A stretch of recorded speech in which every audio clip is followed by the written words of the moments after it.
e a gente vai disponibilizar por meio também do mesmo site, né, no canal lá do YouTube, enfim, então vai ficar disponível também para outras pessoas que quiserem acompanhar o debate que a gente fez, né, e porventura não puderam estar presentes aqui nesse momento, tá ok? Então vai ficar também disponível lá a nossa gravação. Bom, a nossa ordem dos trabalhos, como a gente já combinou, né, a gente encaminhou e-mail para vocês, vai ser o seguinte: a gente, para nossa satisfação, como a gente comentou ontem na mesa de abertura, muitas pessoas nos procuraram para apresentar trabalhos, né? E a gente aprovou também muitos trabalhos. E então, nesse sentido, a gente teve que ter uma escolha em relação ao tempo, né? Então, a gente vai ter, cada um de vocês vão ter 10 minutos, tá bom? Para apresentação, no máximo. Eu aviso ali quando estiver chegando próximo disso, e se passar muito, infelizmente, eu vou ter que interromper, para dar tempo de todo mundo falar e a gente ouvir, né, o debate, etc. E também, óbvio, eu já falo aqui para vocês, a gente está à disposição de vocês para manter o diálogo, né? Sempre que vocês quiserem, individualmente ou como grupo, basta entrar em contato com a gente e a gente mantém o diálogo.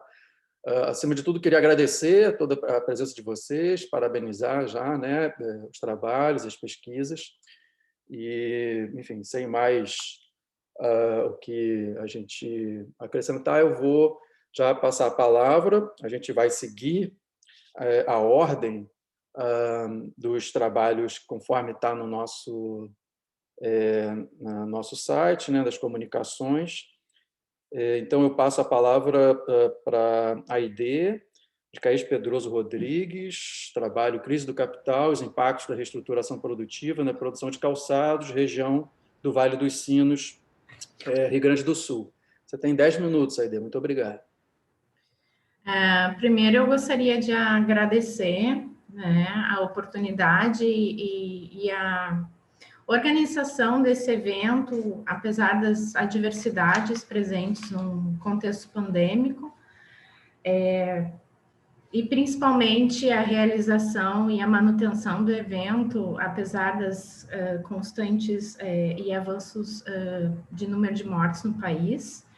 Para mim é muito emotivo também falar sobre isso, falando aqui do Rio Grande do Sul, e sabendo da dificuldade e iminência de morte de muitos dos nossos trabalhadores e idosos desse país, né? Então, para mim é um desafio, tá? Apresentar esse estudo. Esse estudo ele é fruto da minha tese de doutorado, defendida em 2018 pela Universidade Federal do Rio de Janeiro, na área de serviço social. E já me apresentando, eu sou professora da área de serviço social da Universidade Federal do Rio Grande do Sul. E esse estudo, ele compreendeu um período, então, do doutorado de 2014 a 2018, onde a gente foi analisar as particularidades, então, da produção calçadista na região do Vale dos Sinos, no estado do Rio Grande do Sul, região essa próxima a Porto Alegre, cerca de 1 hora, e onde a gente pôde, então, destacar as principais contradições e as principais determinações econômicas e políticas oriundas, inclusive, do processo, né, de reestruturação produtiva, na qual a região do Vale dos Sinos, na produção de calçados, historicamente, né, voltada à produção de calçados, então, sofre novas determinações de acordo com essas formas de subcontratação. Então, eu vou apresentar aqui o artigo mais ou menos na sua ordem, destaquei alguns pontos principais, né? Então, o foco dessa investigação voltou-se às principais conexões econômicas e políticas existentes entre as grandes empresas, as médias e pequenas empresas e os sindicatos dos trabalhadores, tá? Parto de que há consenso na literatura acadêmica que o atual estágio do desenvolvimento do capitalismo tem cada vez mais acirradas contradições de classe, refletindo as principais expressões da questão social essa objeto de intervenção da nossa profissão, tanto nos seus aspectos econômicos, sociais e culturais, tá? Uma das consequências das formas de expansão do capital tem se voltado à flexibilização da produção através das micro e pequenas empresas, que, por sua vez, impõe desafios às resistências dos trabalhadores em contexto de aprofundamento das formas de terceirização e subcontratação da força de trabalho no Brasil. Partimos, então, da matriz teórica marxiana, que eu não vou me deter aqui, mas queria destacar que as principais questões que serviram de ponto de partida para a pesquisa foram: qual a relação produtiva entre as micro e grandes empresas, quais estratégias de gestão do trabalho por parte das micro e pequenas empresas, quais as implicações políticas, econômicas e sociais dessa divisão do trabalho, e quais são as particularidades do desenvolvimento dessas cadeias produtivas, no caso da produção do Vale dos Sinos, a partir das micro e pequenas empresas na atualidade. A primeira parte do artigo fala sobre a crise estrutural do capital e os impactos à classe trabalhadora, que eu não vou me deter aqui, mas trabalhamos com Mesaros, Harvey, os principais autores, e Ricardo Antunes, para desenvolver essa primeira parte do capítulo. E eu queria destacar aqui o peso das micro e pequenas empresas para a contratação da força de trabalho no Brasil. Na época da tese, nós percebemos que de 2000 a 2008, as micro e pequenas empresas foram responsáveis por aproximadamente 54% dos empregos formais no país, e em 2008, os pequenos negócios respondiam a 51% da força de trabalho urbana empregada no setor privado. Como resultado, as micro e pequenas empresas foram responsáveis por aproximadamente metade dos postos formais de trabalho no Brasil. E é o segmento que possui o maior número de horas trabalhadas e que conta com maior índice de rotatividade. As referências estão no trabalho. No segundo aspecto do artigo, a gente apresenta as manifestações da questão social frente à interiorização e descentralização da produção na região, então, do Vale dos Sinos. As estratégias de interiorização e descentralização da produção de calçados é fruto, então, da intervenção, né, da gente parte dos pressupostos e tem esse entendimento teórico, de que é fruto das intervenções da reestruturação produtiva e que se estendeu para as micro-regiões vizinhas com o objetivo de terceirizar partes da produção. As empresas, então, de produção verticalizadas foram substituídas por uma gestão horizontalizada com predomínio de redes de subcontratação. Essas redes de subcontratação que caracterizam os processos de terceirização também passam por um processo chamado de quarteirização, né? Um dos impactos sociais mais expressivos deste processo foi o reforço ao ocultamento das situações de trabalho infantil e também do envolvimento de idosos na produção. Esse processo de interiorização da produção também permitiu a contratação precária de trabalhadores das zonas rurais, pois a característica econômica e social da região é marcada pela forte presença da agricultura familiar, de origem colonial, e sem um histórico de organização sindical, além de ser possível a remuneração desses trabalhadores por peça e produção, condições que contribuem para a informalização do setor. Ainda vemos a forte predomínio do trabalho artesanal, junto com iniciativas de avanço tecnológico, mas mais centradas nas micro e nas grandes empresas.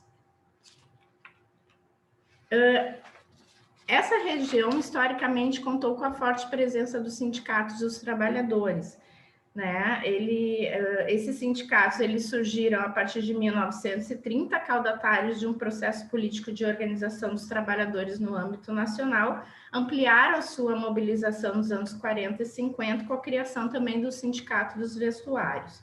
A queda no número de trabalhadores sindicalizados ocorreu nos anos 90, quando também acontece a crise econômica no setor, gerando o aumento do desemprego devido ao fechamento de muitas fábricas e crescimento da subcontratação. Ainda assim, os sindicatos dos sapateiros permanecem atuando na região, reivindicando direitos trabalhistas, principalmente através dos mecanismos de convenção coletiva junto ao segmento patronal. O foco dessas reivindicações continua sendo a garantia do piso salarial e condições de trabalho para os trabalhadores formalizados nas grandes e micro pequenas empresas, não abrangendo os trabalhadores formais. O que nós queremos destacar das conclusões do nosso estudo, né? Destacamos que, apesar dos acordos coletivos serem entre sindicatos dos trabalhadores e sindicato patronal, e aí incluímos micro e pequenas empresas e grandes empresas, os mesmos não são cumpridos na sua integralidade, sendo muitas vezes flexibilizados essencialmente na relação com as micro e pequenas empresas.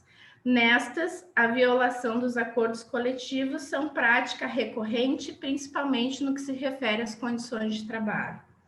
Observamos em nossa pesquisa que os representantes dos sindicatos sapateiros intervêm na relação entre trabalhadores e gestores das micro e pequenas empresas a partir de uma espécie de negociação local, aqui as piados, né? Quando as micro e pequenas empresas não conseguem viabilizar as garantias preconizadas no acordo coletivo. Na prática, os sindicatos são convocados para agir quando há resistência de parte dos trabalhadores em aceitar que as micro e pequenas empresas flexibilizem direitos preconizados na convenção coletiva. E aí os direitos, principalmente em relação às condições de trabalho. Geralmente, a garantia do piso salarial, o valor do piso salarial é garantido nas micro e pequenas empresas. Então, essas lideranças sindicais atuam junto aos trabalhadores no sentido de estabelecimento, e aqui destaco, de consenso de classes, sob a justificativa de que a flexibilização é necessária para a permanência dos empregos nas micro e pequenas empresas, ainda que os mesmos violem as garantias conquistadas coletivamente. Então, como conclusão dos estudos, nós mencionamos que as ações dos sindicatos junto às micro e pequenas empresas é restrita, pois possibilita a violação de garantias contidas nas negociações dos acordos coletivos sob o argumento da garantia de empregos. E aqui eu não estou querendo entrar no mérito da validade política ou não dessa questão, tá? Isso é dado de realidade constatado. Portanto, é necessário resgatar a luta histórica da classe trabalhadora para recompor as estratégias de luta e mobilização social, com o intuito de ampliação da consciência de classe frente à conjuntura adversa, o que, no nosso ponto de vista, deve incluir a participação dos trabalhadores informais. A manutenção do espaço das negociações coletivas é uma conquista histórica para os trabalhadores, mas devem ampliar a pauta política tanto para incluir as desigualdades de gênero que não foram observadas com tanta ênfase na nossa coleta de dados, de forma mais contundente, quanto avançar em demais pautas que possam barrar os processos de terceirização que intensificam as formas de precarização da força de trabalho. Embora que eu tenha destacado que eu não estou aqui no mérito do juízo de valor se é certo ou se é errado, né, essa estratégia junto ao sindicato, que os sindicatos sapateiros adotam junto às micro e pequenas empresas, é necessário a gente discutir, debater tal quadro da realidade hoje difícil e contraditória para os trabalhadores na contemporaneidade. Né? Do meu ponto de vista, nós estamos diante de novas gestões da força de trabalho, agora não mais centradas nas grandes empresas, mas transferida para as micro e pequenas empresas, que ficam, então, nesse papel de contribuir para a flexibilização dos direitos socialmente construídos nos acordos coletivos entre trabalhadores e empresários. Fico aqui à disposição, né? Essa é a tese, tem, claro, outros estudos e outros avanços, mas aqui eu quis sintetizar as principais conclusões do estudo. Muito obrigada. Muito obrigado, Aide, pela exposição e pelo controle do tempo também. Então, eu já vou passar imediatamente para o próximo trabalho que nós temos hoje aqui com a gente, presente para apresentação. O Marcos Diligente e Ricardo Araújo, né, estão com trabalho superexploração e trabalho precarizado contemporâneo. Vocês têm 10 minutos para a apresentação. Muito obrigado. Bem, só deixa compartilhar a tela com o PowerPoint. Fique à vontade para usar os recursos que você quiser dentro do seu tempo. A fala é sua, sem problemas.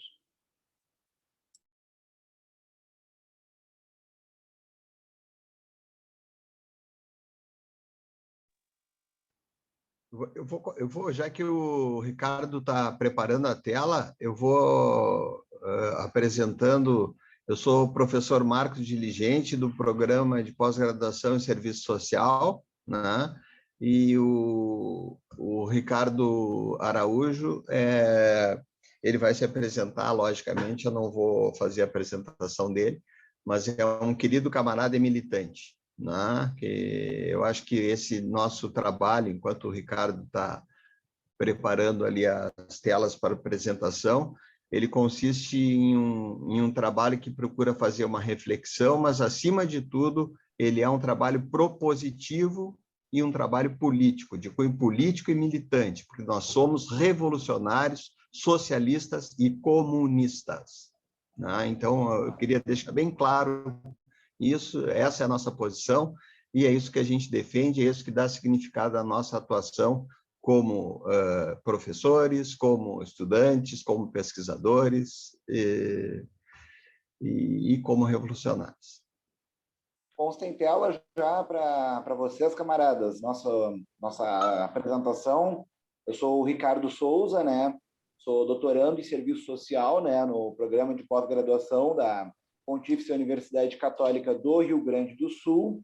Sou bacharel em Serviço Social pela URGS e técnico administrativo dentro da URGS.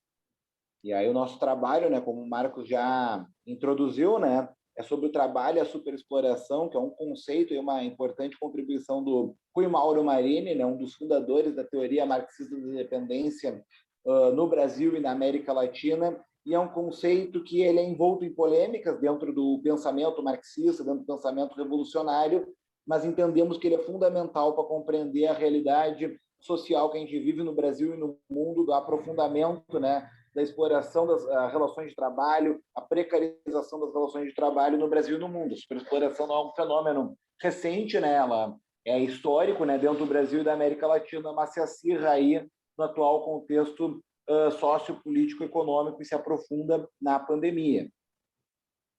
Então, o conceito de superexploração, ele enriquece a teoria do trabalho, a teoria do valor em Marx, envolvido em Capital, né, em que toda e qualquer riqueza produzida dentro do modo de produção capitalista advém do dispêndio da força de trabalho humana, né, e na sociedade capitalista a força de trabalho ela se torna uma mercadoria, ou seja, é a força de trabalho que tem o seu valor em produzir novos valores, ou seja, o tempo que é dedicado no trabalho, seja um trabalho braçal, seja um trabalho considerado intelectual, são determinadas horas de trabalho que são destinadas dentro das relações capitalistas de produção para um tempo de trabalho que ele é necessário, né, para pagar o salário do trabalhador, pagar o valor da força de trabalho, os bens necessários para a sua sobrevivência, um tempo de trabalho que é excedente, que se torna, né, o lucro, a mais-valia do capitalista, né? Aí no exemplo aqui do Chaplin, né, a gente pode observar, né, que numa jornada considerada Ricardo, padrão de 8 horas... Desculpa, Ricardo, eu não sei se o pessoal tá acompanhando os slides, para mim não está aparecendo. O slide não está aparecendo? Para mim está aparecendo, sim. Está aparecendo? Para mim não está aparecendo os slides. Então, para mim está aparecendo normalmente. É mesmo? Para mim não. Coisas do capital constante, né? Que vai nos. Bom, mas então, Ricardo, dentro da nossa combinação, eu acho que tu segues e eu faço só um encerramento, porque tu tem os slides aí. Pode ser? Então, muito bem, todos enxergam, né?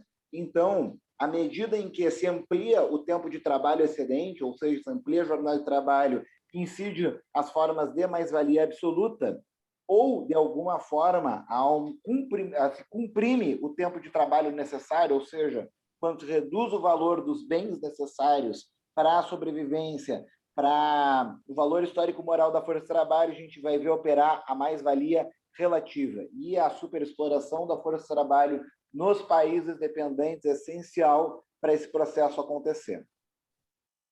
Passar para a próxima tela. Então, dentro do modo de produção capitalista, a acumulação do capital ela depende de dois fatores fundamentais: que hajam os meios de produção, capital constante, como o Marcos colocou, e a força de trabalho, para transformar mercadorias em novos produtos, né? Em mercadorias acrescidas de trabalho, acrescidas de valor, para ser vendidas e, a partir dessa venda, haver o reinvestimento e a acumulação capitalista dentro do modo de produção, dentro da concorrência capitalista. Então, é uma contradição fundamental dentro do capitalismo, porque há necessidade, dentro da concorrência capitalista, de aumentar a produtividade, ou seja, investir nos meios de produção, nas tecnologias e nas técnicas, e, ao mesmo tempo, haver a maior exploração da força de trabalho, maior contratação da força de trabalho.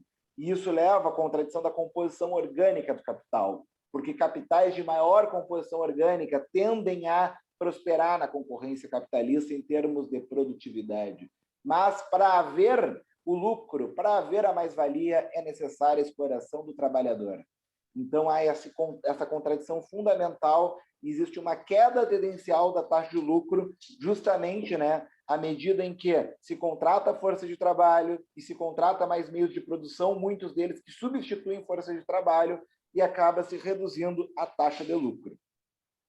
E o Rui Mauro, né, ele surge no contexto, né, junto com o Teotônio dos Santos, com a Vânia Bambirra, com o Gunder Frank, no contexto dos anos 60, 70, com a teoria marxista da dependência, que explica, né, as leis tendenciais do capitalismo na América Latina, nos países dependentes, nos países ex-colônias, né, que, dada a situação da dependência e do imperialismo, a dialética dependência e imperialismo, esses países formalmente independentes, eles entram no mercado mundial numa posição subordinada, que eles precisam exportar majoritariamente matérias-primas, né, de origem agrícola ou mineral, e importar os produtos industrializados dos países centrais. E essas ex-colônias, para sobreviver dentro desse mercado mundial, elas apelam para a superexploração da força de trabalho. Ou seja, ao invés de intensificar a produtividade do trabalho, a intensificação da intensidade, do desgaste humano, do desgaste físico da força de trabalho. E ela não é um fenômeno novo da flexibilização das relações de trabalho, aí, da virada do século XX para o século XXI. É um fenômeno histórico na realidade brasileira. A Josiane dos Santos, autora aí da Biblioteca Básica de Serviço Social, coloca, né, no debate sobre questão social, a particularidade no Brasil e estendo a América Latina, a superexploração da força de trabalho e o apassivamento da força de trabalho, seja por repressão ou seja por cooptação, que ao longo da história nós vivemos.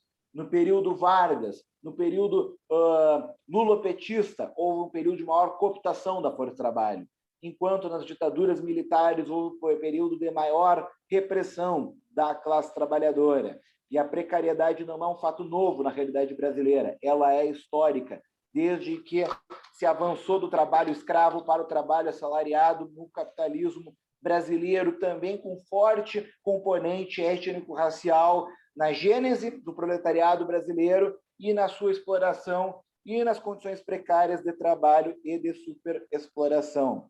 E dentro desse quadro, o que compõe a superexploração, essa característica das economias dependentes na América Latina? O aumento da jornada de trabalho média nos países dependentes é muito superior à jornada oficial, né, do que os países centrais. O aumento da intensidade, ou seja, do desgaste humano nas atividades, no trabalho, o pagamento, né, de salários abaixo do valor histórico-moral da força de trabalho, que a gente pode indicar entre o salário mínimo oficial hoje de R$ 1.100 e o salário do Diese, que excede a R$ 4.000, quase R$ 5.000, dado o encarecimento do custo de vida da classe trabalhadora. E também Matias Lúcio introduz a ideia do aumento do custo de vida sem remunerar, com o sistema de crediário, que cresceu com muita força na década de 2000, para o trabalhador assalariado adquirir bens de consumo duráveis, eletrodomésticos, automóveis, ele precisa se endividar. E aí compromete parte da sua renda futura para manter esses bens, para ter acesso a esses bens de consumo, sem que haja uma remuneração que permita isso nos países dependentes. O Jaime Osório sintetiza o conceito da superexploração, né, nos termos da acumulação e da reprodução do capital, né? Que o valor da força de trabalho se remunera abaixo do seu valor, o valor da mercadoria, não o preço, o valor.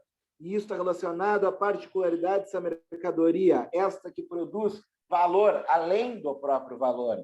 Isso leva Deixa 30 segundos para mim, camarada. 30 segundos. Com esse prolongamento e a intensificação do trabalho, se eleva a remuneração, né? Se eleva a taxa de mais-valia sem pressionar a taxa de lucro. Eu passo a bola para o Marcos.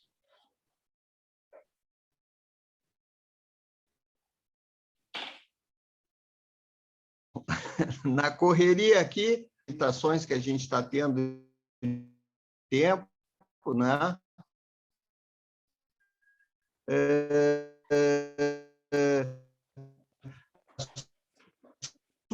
Superexploração da força de trabalho, e o que a gente quer trazer aqui é a pauta da revolução política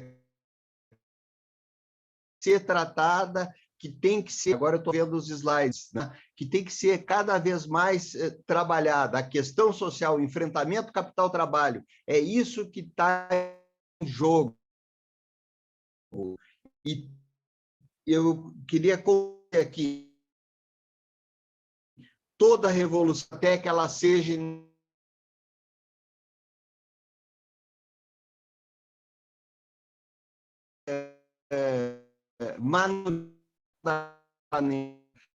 é indispensável que aqueles que tudo produzem, nada possuem uma coisa, possuem a potencialidade de salvar esse planeta dessa barbárie capitalista em que nós fomos jogados. Por isso, nós militamos, pesquisamos e somos socialistas e comunistas. Essa é a nossa proposta.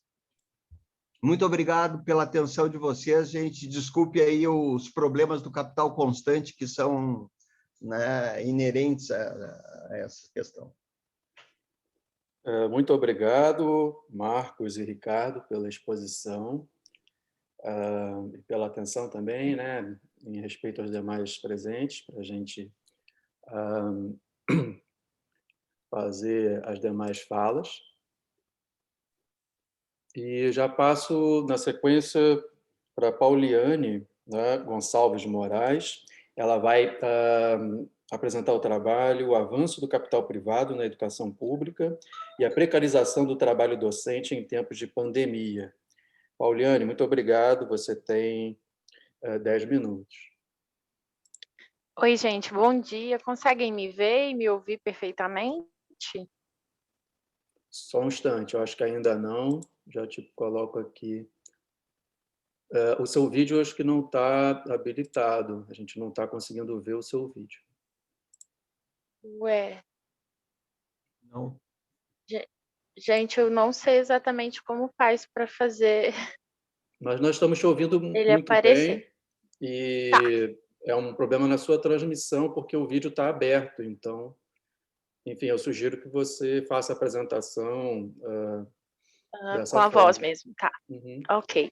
Bom, o trabalho que foi apresentado, né, que foi enviado, pretende identificar as interferências do capital privado na educação pública brasileira, apresentando o cenário de precarização do trabalho docente ainda maior na realidade pandêmica.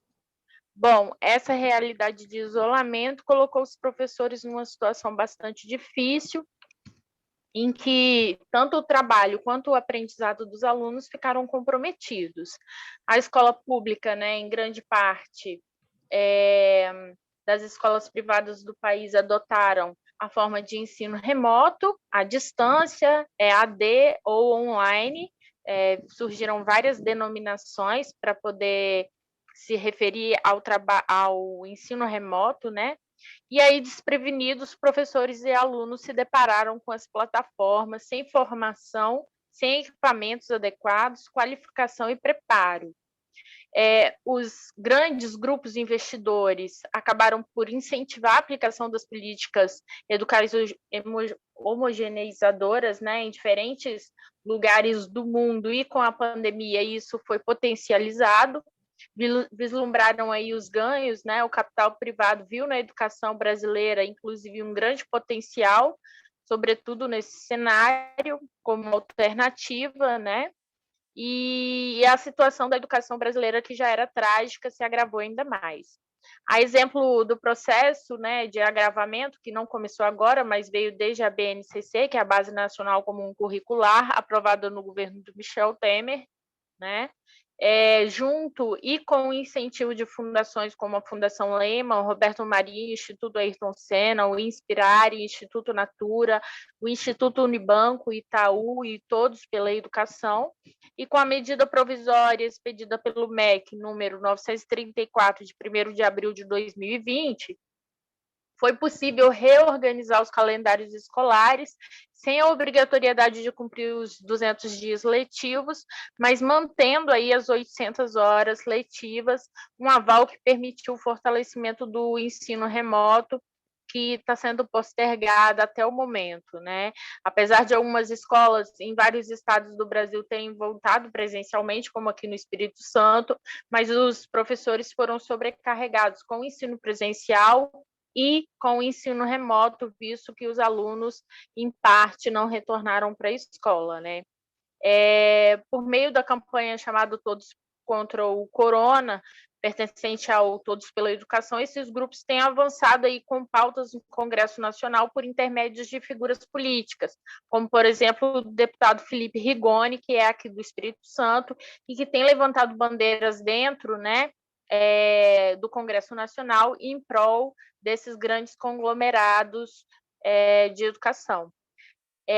Tem um destaque grande aí, que é o Cogna Educação, uma holding formada pelos institutos Croton, Somos Educação, Plato, Saber e Vasta Educação, que também tem alavancado essa situação no país. Isso é volúvel, é fluido, né? É algo que eles fazem um processo de negociação nas bolsas de valores para poder agregar, né, valor às ações e tudo mais, mas tem ainda no cenário macro, né, a nível mundial, uma think tank que está alavancando essa questão, que é a Atlas, né, e a Atlas ela tem um suporte, ela é dos Estados Unidos, mas ela tem um suporte grande na América Latina. Ela tem 87 diretórios ao redor, em toda a América Latina, né? E ela tomou como ponto convergente, né, com interferência no Brasil. E aqui no nosso país tem a Rede Liberdade, Rede da Liberdade, que tem os seus membros, né, no Instituto Milênio, Instituto Liberal, Instituto Liberdade, Instituto Atlântico, Instituto Mises e o Instituto de Estudos Empresariais, que atuam diretamente no Brasil e tem aí a sua sede no sul do país. Bom, essa realidade, agravada com a lei da terceirização, colocou os professores, então, numa situação muito delicada, né, de uma forma autoritária e antidemocrática.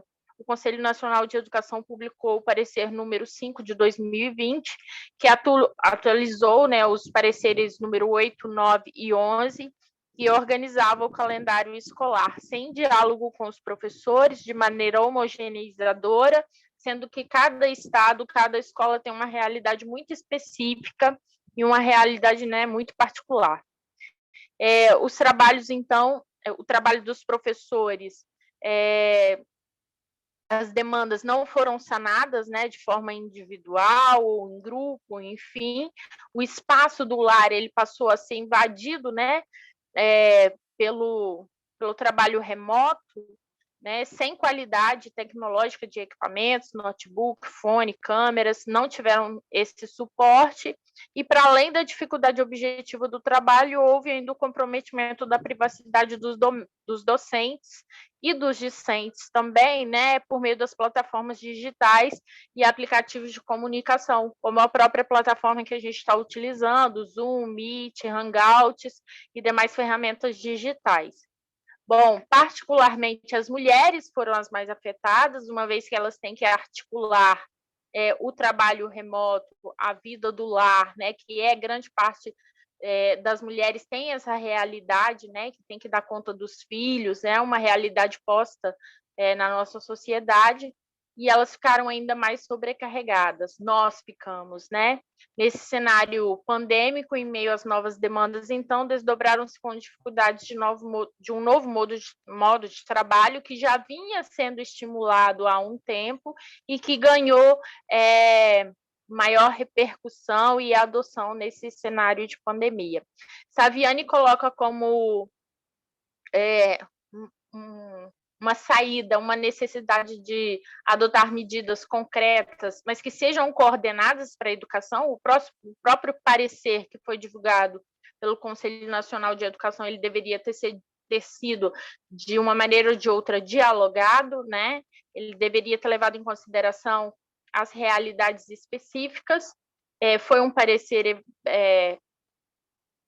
meio que o parecer, ele foi um parecer um tanto vazio, ele só apontava problemas, mas não direcionava os profissionais para a resolução desses mesmos problemas e não apresentava alternativas.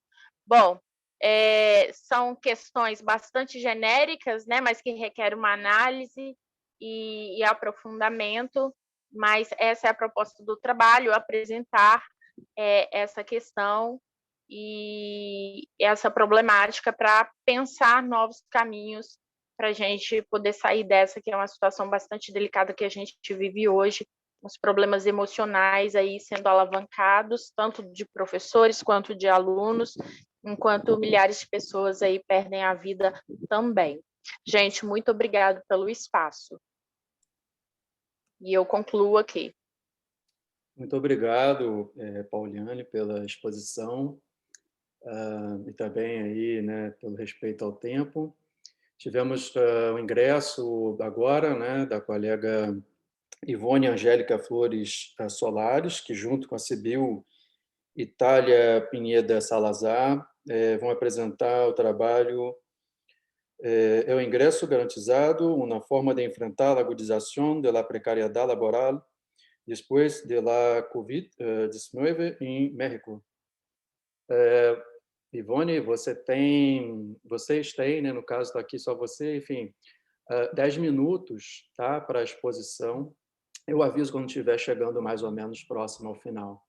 Muito obrigado. Gracias. Entonces, ¿ya empiezo?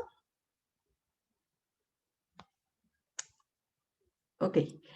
Bueno, pues muchas gracias por la invitación, bueno, por la aceptación. Voy a compartir la pantalla. Italia me pidió, bueno, y gracias, primero que nada, gracias, y pues estoy feliz por compartir con todos los compañeros de la mesa. También gracias por la presentación. El ingreso garantizado, una forma de enfrentar la precariedad y de la agudización. Denme un momento, déjenme abrirlo. Ajá. Voy a pasarlo para acá. Una forma de enfrentar la agudización de la precariedad laboral después de la COVID-19 en México. Primeros efectos de la pandemia. Pues lo que podemos ver en general es dos cosas. Hay dos momentos. Uno, antes de la pandemia. Primero, antes de la pandemia ya teníamos ciertas características del sector laboral en México y de la economía en general. Uno es que desde la crisis de 2017 en México había una tendencia decreciente en del PIB de nuestro país. Entonces, esta tendencia evidentemente ahora se enfrenta a las cuestiones derivadas del COVID, ¿no? Que en este caso, pues, es una proyección de una contracción del 8%, una de las más fuertes de la región de América Latina. Sucede entonces que desde del marzo pasado, al menos en México y también, como he leído en muchos países de América Latina, la primera ola de COVID se vivió con restricciones muy estrictas. Entonces las actividades económicas se paralizaron totalmente, a excepción de algunas. Entonces esto pegó directamente en la actividad económica. Por ello, se registró una pérdida de al menos 1 millón de empleos. Esto aunado con una característica del trabajo en nuestro país. Bajos ingresos, es decir, primero que nada hay un problema. La población ocupada mayormente se ocupa en el sector informal.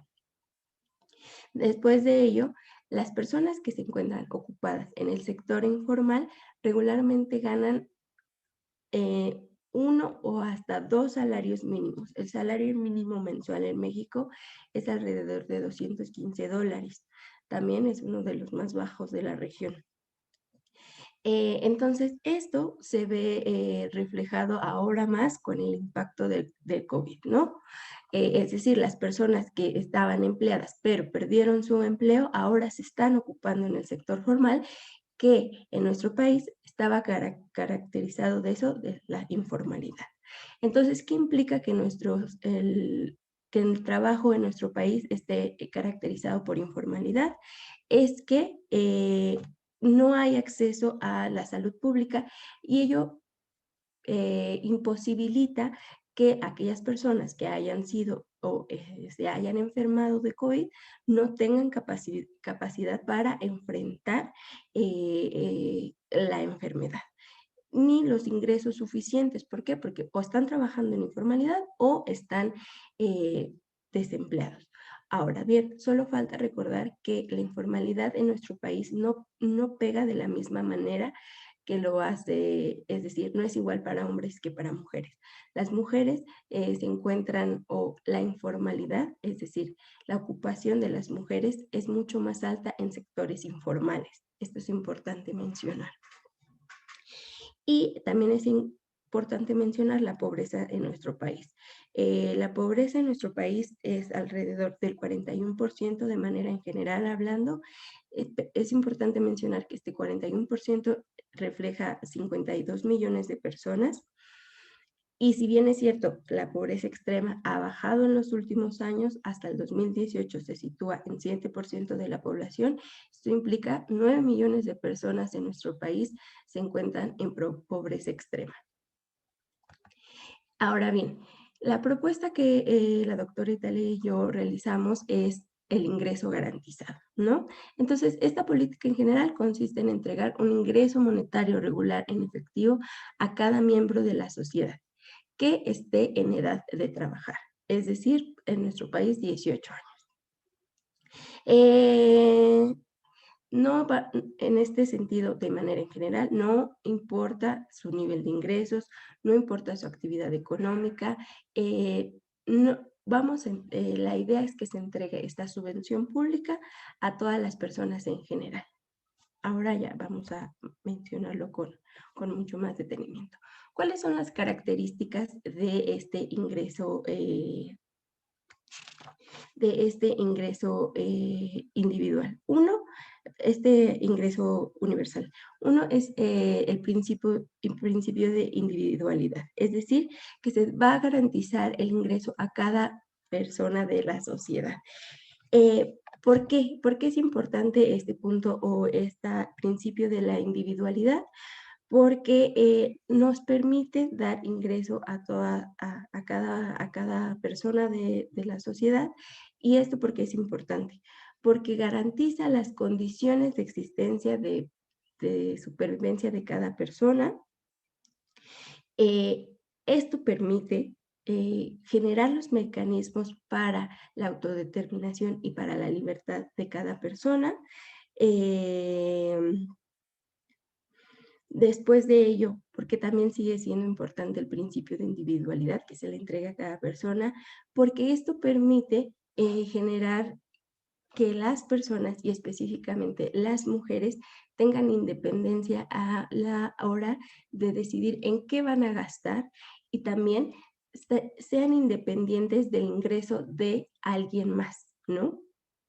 Ya no estamos esperando que una persona nos esté dando ingresos, no. Ya tenemos libertad. ¿Por qué? Porque tenemos este ingreso universal. Es decir, reduce la codependencia económica y las decisiones son... Entonces, también esto genera otra cosa. Ya no estamos no estamos esperando, creo que me están mandando un mensajito, ya no estamos esperando que se nos dé, ya no estamos esperando ocupar nuestro tiempo de alguna manera o en alguna actividad que no nos guste. ¿Por qué? Porque ya tenemos tiempo para hacer nuestras actividades, nos decidimos, ¿no? La universalidad, rápidamente, para evitar polarizaciones y para evitar señalamientos hacia ciertos grupos o sectores de la población. Ese es en general. ¿Por qué es importante la universidad o el principio de la universidad? Porque no vamos a señalar quién merece o quién no. Vamos a entregarse, o la idea es que se entregue esta subvención pública de manera en general. ¿Para qué? Para que no haya señalamientos ni estigmatización a grupos de la sociedad. Entonces, la universalidad implica, a ver, ¿qué nos dice el chat? Ok, 3 minutos para conclusión.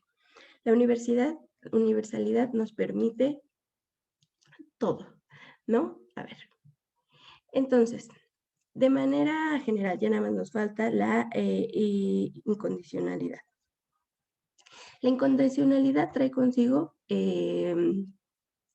simplemente que por ser parte de la población mexicana, parte de la sociedad mexicana, somos personas que podemos acceder a esta subvención pública. De manera general, y para hablar de las conclusiones, finalmente, dadas las características que al principio mencioné de qué es la sociedad, de cómo se caracteriza el sector laboral en México, nos va a permitir la reducción de la pobreza laboral. Es decir, operaría como un mecanismo para compensar todos estos problemas que muy brevemente se presentaron al principio. Esto permitiría este ingreso extra, como tenemos población en informalidad, dar ese extra quizá para que puedan atender a través de servicios públicos, ¿no? Como salud, eso es lo importante. Y ayuda a la reducción de brechas, porque como les decía, la informalidad de nuestro país no pega de la misma manera en hombres como mujeres. Entonces, ya, ahí voy. Entonces, de manera muy rápida, eso era lo que queríamos decir, ¿no? Que es un ingreso universal que permite a toda esta población, que en nuestro país es enorme la población que tiene estas problemáticas, subsanar estos problemas. Permite o dejamos de lado la estigmatización de ciertos grupos y finalmente ayuda a reducir las brechas de género porque da a las mujeres este acceso a este ingreso extra, y esto es importante ya por último señalar que entonces nos permite acceder a trabajos que finalmente podamos o disfrutemos. ¿Por qué?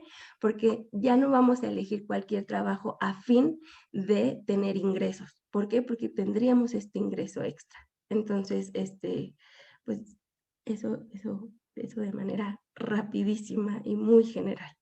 Ok, muito obrigado, Ivone, pela exposição, pela participação. Infelizmente, o nosso tempo tem que ser cronometrado para dar tempo mesmo, tá bom? Da gente ouvir a todos.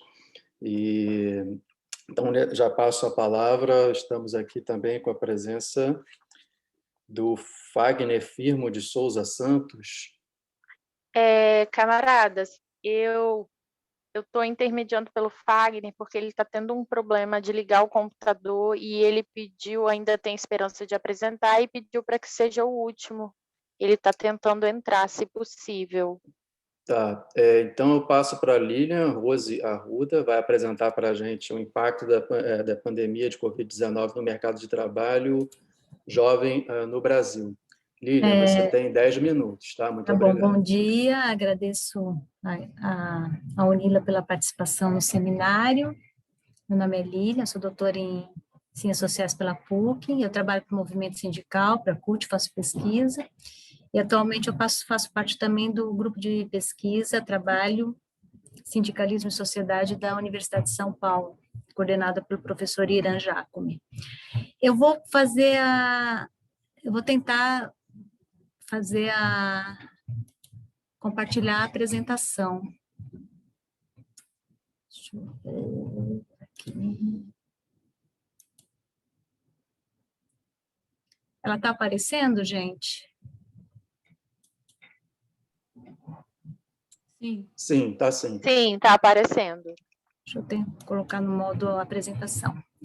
Bom, gente, então esse é um trabalho que eu fiz, na verdade eu fiz nesse período da pandemia, foram curiosidades que eu fui tendo em relação ao trabalho dos jovens, e começou com aquela história dos entregadores, mas eu quis pensar um pouquinho adiante, comecei a dar uma olhada nas tabelas do IBGE, da PNAD, né? Então, algumas questões me nortearam, quais os impactos da pandemia no mercado jovem, né, levando em consideração ocupação, desocupação, remuneração, e como os jovens estão enfrentando as adversidades. Então, eu peguei os dados da PNAD contínua e da PNAD Covid-19, e alguns relatos de trabalhadores escolhidos em reportagens ou redes sociais, que eu não consegui fazer uma pesquisa de campo, né? Então, esse é um trabalho que é mais uma curiosidade minha, pode até virar um pós-doutorado, mas muito incipiente ainda. Então, o que é jovem, né? Então, jovem é uma construção social, né? Então, o Bourdieu, o que ele fala? Que o jovem é o reflexo profissional do sociólogo, é lembrar que as divisões entre as idades são arbitrárias. Então, ele fala que sempre há as pessoas sempre há um jovem e um velho para alguém, né? Então, por exemplo, para minha mãe eu sou jovem, minha mãe tem 97 anos. Então, é arbitrário. Então, o que a ONU considera o jovem? De 15 a 24 anos, isso levando em conta a faixa etária. No Brasil, o Estatuto da Juventude é de 15 a 29 anos. E a PNAD contínua, tanto quanto a PNAD Covid-19, que é uma pesquisa experimental, ela trabalha com algumas faixas de idade. Então, eu considerei na PNAD contínua 18 a 24 anos e na PNAD Covid 14 a 29. Lembrando que, embora elas tenham a mesma base de pesquisa, né, as duas pesquisas, tanto a Covid-19 como a contínua, elas é complicado comparar as duas, porque elas têm temporalidades diferentes, né? Então, eu utilizei as duas mais como complementação. E a questão também das juventudes, né? Levando em consideração que a juventude é diversa, a gente não pode considerar a juventude, eu moro em São Paulo, do Alto de Pinheiros, a mesma juventude que mora na Zona Leste de São Paulo, em São Miguel Paulista. Então, aí já levando em conta, me baseando no Machado Paz, né, que ele fala que a questão central que se coloca a sociologia da juventude é de explorar não apenas possíveis ou relativas similaridades, que aí a gente pode ver as faixas etárias e tudo mais, né, em termos de situações, expectativas, aspirações, consumos culturais, mas também principalmente diferenças sociais que existem entre eles. Então, aqui eu vou passar bem rápido, né, a questão do número de jovens, né, que pela PNAD Covid, em setembro, eles eram, da população geral, eles eram 25%, né? A taxa de desemprego, isso em 2017, mundial dos jovens, pela OIT, alcançava 13,1% da população jovem, né, de trabalhadores e trabalhadoras jovens, e no Brasil, como em todos os países do mundo, trabalhos jovens, trabalhadores e trabalhadoras, eles são mais, o trabalho deles é mais precário, eles têm, as taxas de desemprego são mais altas também. Então, vou passar aqui nessa questão, quantos jovens na força de trabalho, então a gente vê que, aqui usando a PNAD, se a gente somar essa faixa de 14 a 17, de 18 a 24, a gente vê que os jovens aqui são cerca de 15% da força de trabalho brasileira, então é considerável, né? A taxa de participação da força de trabalho, aqui ainda pegando a contínua, para até poder, como a PNAD Covid, ela só tem uma série a partir de maio de 2020. Então, para pegar lá o último trimestre de 2019, antes da quarentena, antes da pandemia, então, se a gente pega de 18 a 24 anos, a gente vê que em todas as faixas de idade, a taxa de participação na força de trabalho que mais caiu foram dos jovens de 18 a 24 anos, então ela caiu cerca de 8 pontos, e nas outras faixas nem tanto. Então, os jovens, eles perderam muita participação com a pandemia, né?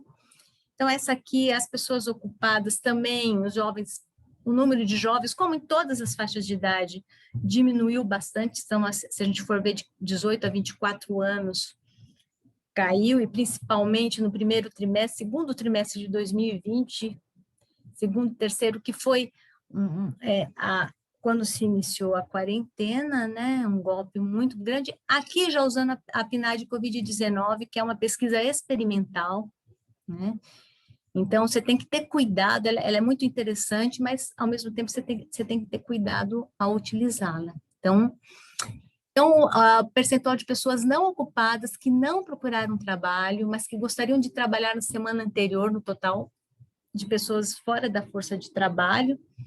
Então, que a gente vê aqui que os jovens, eles têm uma porcentagem grande, embora a porcentagem maior esteja aqui entre 30 e 49 anos, isso pode ter explicações, que são pessoas que são mulheres ou homens, chefes de família, que estavam fora do trabalho e que gostariam de trabalhar. E aqui também a mesma questão, percentual de pessoas não ocupadas que não procuraram trabalho por conta da pandemia ou por falta de trabalho na localidade, mas que gostariam de trabalhar. Também uma alta taxa entre jovens, e ela vai aumentando, né, conforme... mas que também na faixa de 30 a 49 ela é mais alta. E aqui, gente, o desemprego, sempre historicamente ele é mais alto entre os jovens, geralmente ele é o dobro, mas que nessa questão da pandemia ele ficou mais que o dobro. A gente pode ver nessas faixas de 18 a 24, principalmente, de 14 a 37, ele está mais que o dobro, que é a faixa da população geral. Bom, gente, também por conta do distanciamento social, a gente pode perceber que em maio ele era muito grande, como a quarentena ela foi arrefecendo, né? Então, ela foi diminuindo, mas foi muito alto entre jovens de 14 a 29 anos.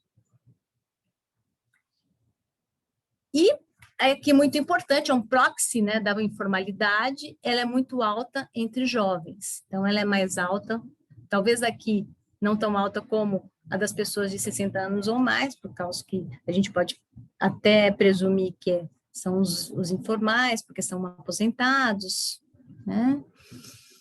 E os rendimentos também que caíram, aqui é o rendimento médio real, que geralmente ela recebe, já vou concluindo aqui, né? Mas que se a gente for ver um rendimento, por exemplo, aqui 1.546, e o que efetivamente recebeu foi mais baixo ainda. E por fim, gente, para concluir, a gente vai ver aqui algumas questões que são, algumas falas de jovens, né? Então tem essas falas aqui que são de jovens, as duas meninas, que são de uma classe social, uma classe média, que são formadas, mas que não têm oportunidades de emprego, né? Estão procurando emprego, elas estão mandando currículos, né? Então você vê essa fala, né? Que não é muito é muito não que você leva, que a menina ela entrega currículos, é muita angústia, é muito triste, e a gente se desmotiva, né? E a questão os jovens, eles têm formas, eles têm estratégias de sobrevivência, como o Machado Paz fala assim, com ou sem escolaridade, muitos desses jovens sabem, sem grande margem de erro, qual futuro os espera, o que querem e qual trabalho. que lhes dê dinheiro, e por isso dizem que necessita de trabalho de pão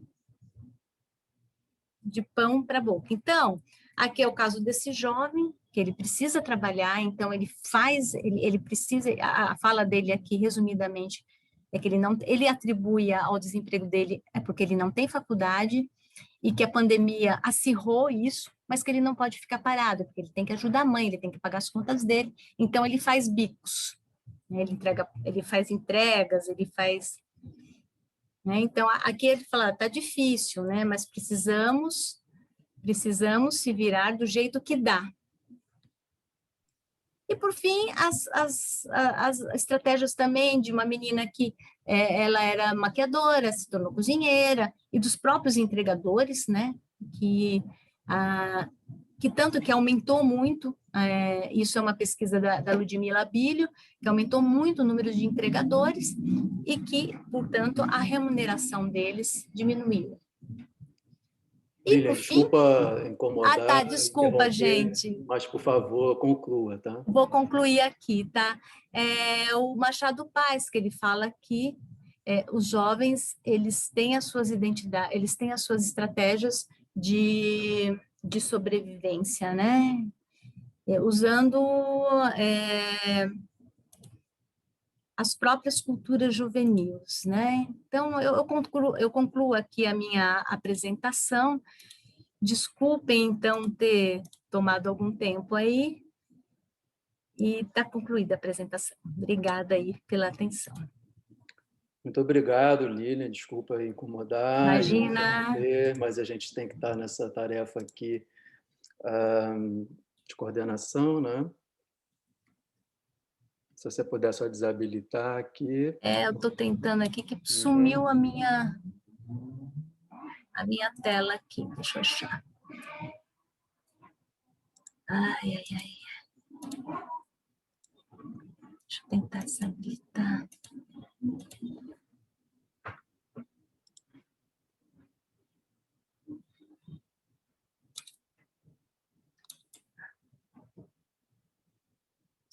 Ok, então já passo a palavra imediatamente aqui para o Fagner, que já está com a gente, né? Conseguiu se conectar. Fagner vai apresentar o trabalho Reforma Trabalhista e o Paradigma da Uberização do Trabalho no Brasil, o caso da Get Ninjas. Você tem 10 minutos, tá, Fagner? Eu aviso quando estiver terminando. Muito obrigado. Obrigado. Bom dia a todos e todas. Meu nome é Fagner, eu sou pós-doutorando pelo Programa de Política Social da Universidade Federal do Espírito Santo, e onde eu tento desenvolver, né, nesse pós-doc, eu estou tentando desenvolver pensar um pouco sobre o impacto, né, da uberização na vida dos trabalhadores e trabalhadoras, e com foco aí na questão da reprodução do trabalho, né? Me perdoem porque eu não preparei nenhuma apresentação, mas de qualquer forma eu vou tentar expor um pouco para vocês em que pé que está essa minha pesquisa, que está um pouco parada por conta da pandemia, mas vou tentar apresentar aqui alguns dados, né, que eu já consegui obter. Bom, primeiramente, acho que é importante apresentar o que é a Get Ninjas, né? Essa plataforma conhecida aí como Get Ninjas. Primeiro, que ela é a maior plataforma do Brasil, né, de prestação de serviços gerais. Na verdade, ela toma bastante cuidado, porque ela não se coloca como prestadora, e sim como uma mediadora entre clientes e prestadores de serviço.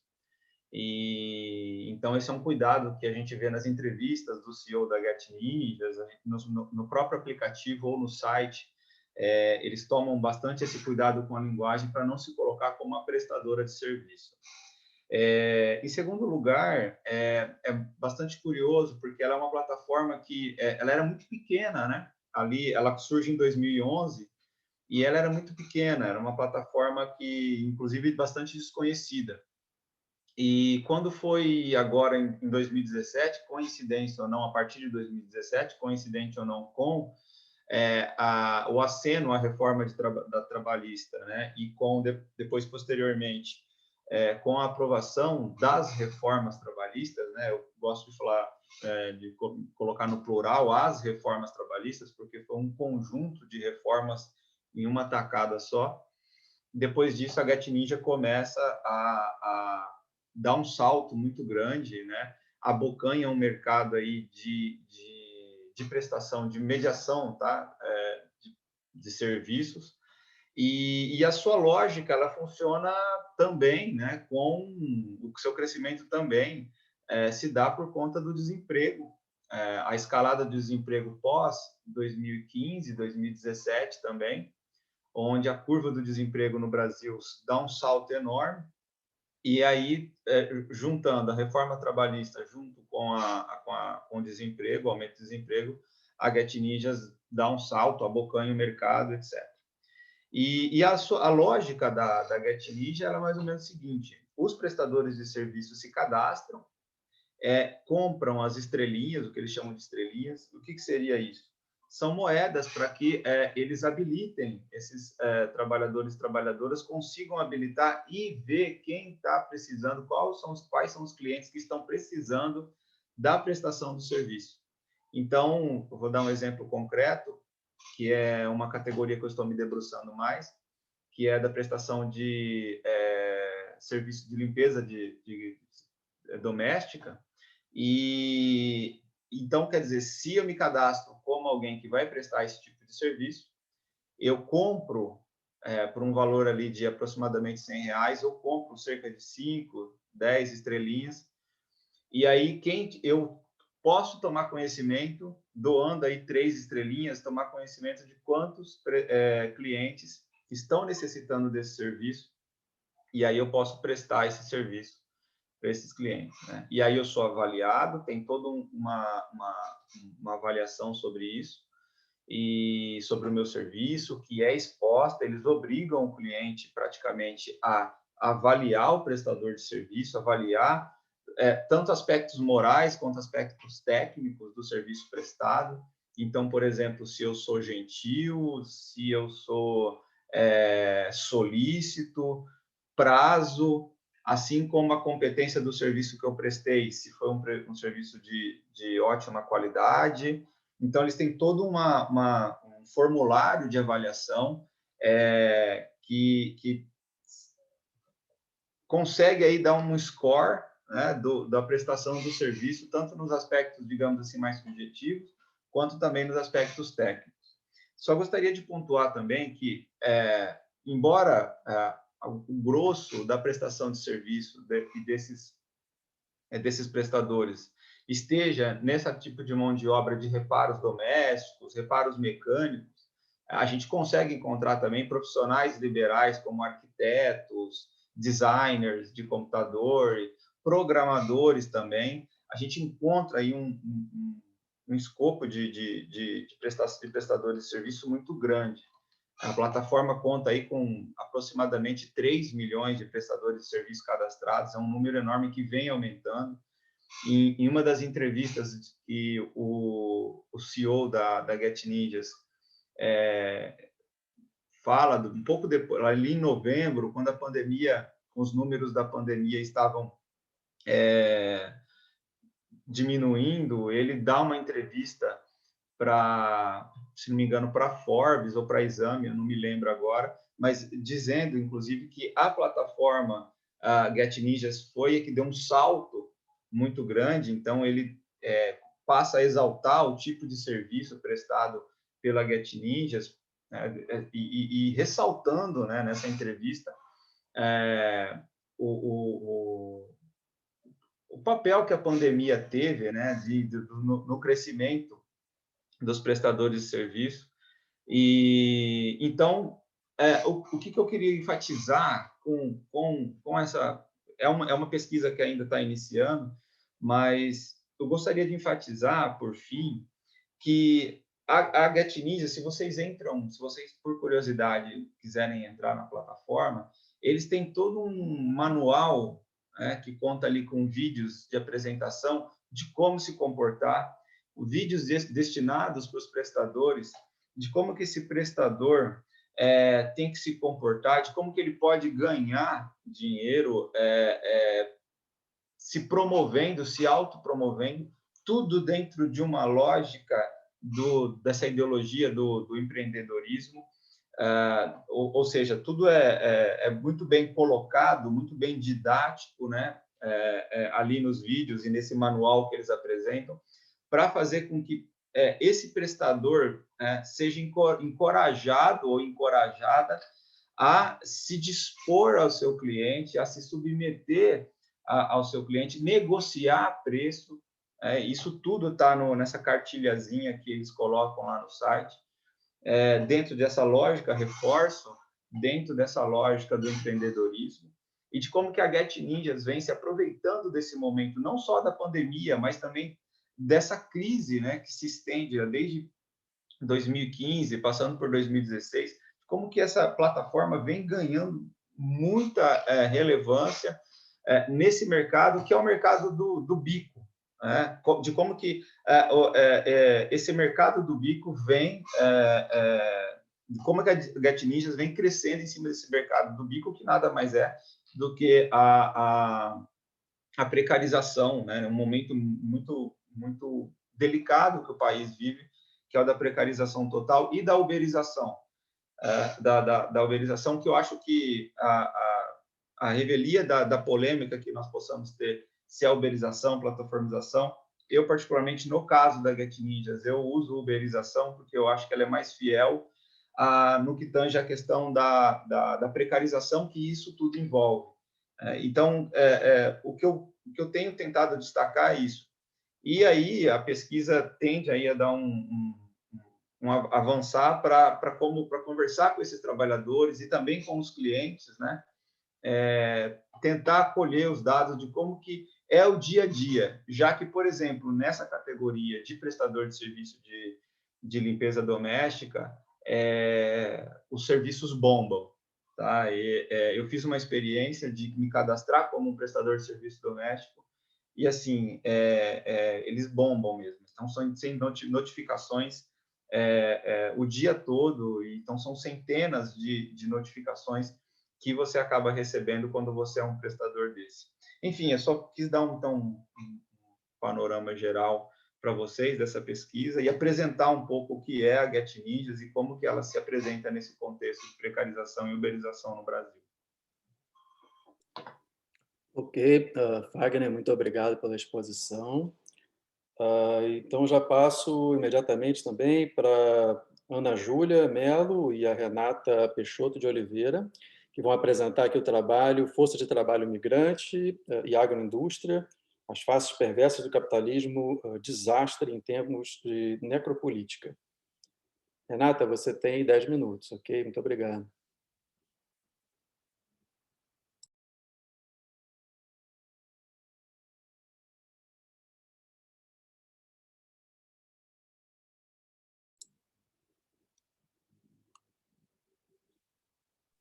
Deixa eu...